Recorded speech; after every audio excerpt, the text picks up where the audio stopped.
Dakika 180 mechi ya away na mechi ya nyumbani kwa upande wa Simba. Simba wamefanikiwa kupiga shot on target moja. Na shot on target hiyo moja ndio ambayo imefanikiwa kuwapa bao kwenye mchezo wa jana.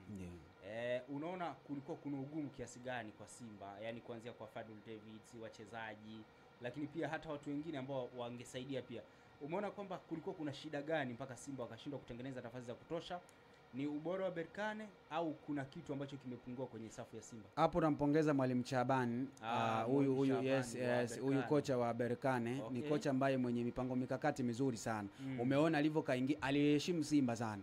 Kwa maana aliwaambia wachezaji bwana, chezeni kwa nidhamu sana kwa sababu Simba wanahitaji kwanza washambulie ili wapate goli. Kwa hiyo ndio maana yeye akawanyima nafasi ya kuweza kupenya ile ngome na kuweza kutengeneza athari kubwa. Kwa hiyo unampongeza mwalimu kwa kile ambacho alichokifanya. Lakini kwa kipindi cha kwanza kuna mbinu ambazo Mwalimu Fadul Davids alifanikiwa, lakini tu wachezaji hawakuwa na ile motisha au morali ile ya kuweza kupata nafasi na kuzitengeneza. Kwa hiyo kwa upande wa RS Berkane hawakuhitaji wawe wabora sana kwenye kucheza, na ndio maana unaona waliwapa nafasi kubwa sana Simba Sports Club kuweza kutawala mchezo, lakini wao walikuwa wanacheza kwenye nafasi. Kwa maana ukipasia zile pasi zako zisiende sehemu elekezi, na ndio unaona ubora wa kina Kamara kwamba alikuwa ni mchezaji ambaye haonekani kwenye matukio, yani humuoni kwenye kucheza, lakini anacheza kidogo kwamba wewe ukiwa na mpira yeye anachukua mpira anaondoka.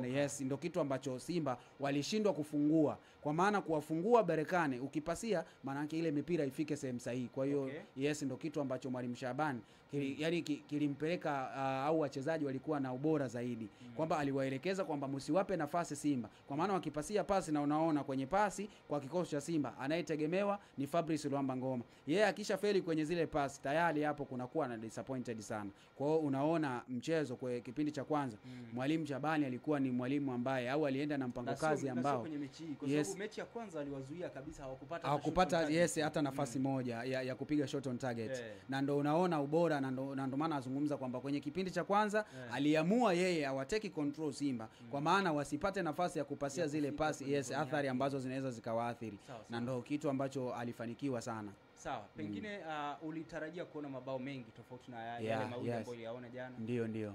Nilitarajia sana kwa sababu kuanzia mabao 3 kutokana mchezo ulianza kwa kasi.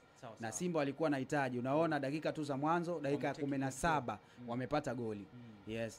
Kwa hiyo ulitarajia mabao mengi baada na kutokana na nafasi ambazo zimetengenezwa. Umeona RS Berkane walikosa nafasi pia ya wazi kabisa ambayo ilipigwa, pia ilikuwa ni kichwa ambayo mpira kwanza ulipigwa Kamara akautoa, ulikuwa unaingia, lakini baadaye akapiga kichwa, mpira ukatoka nje. Kwa hiyo unaona nafasi jinsi ilivyokuwa zinatengeneza. Yaani timu zote zilikuwa zinashambuliana, lakini walikuwa wanashambulia kwa nyakati kwamba huyu anaenda na akisharudi basi na mwenzake pia anaenda. Kwa hiyo kule kushambuliana kulikuwa, yani ingekuwa ndo zinatengenezwa nafasi, mechi ilikuwa na magoli mengi sana, lakini magoli mawili pia so machache. Bwana, kuna huyu anauliza wachambuzi wanasemaje? Haya Bilali, mnasemaje?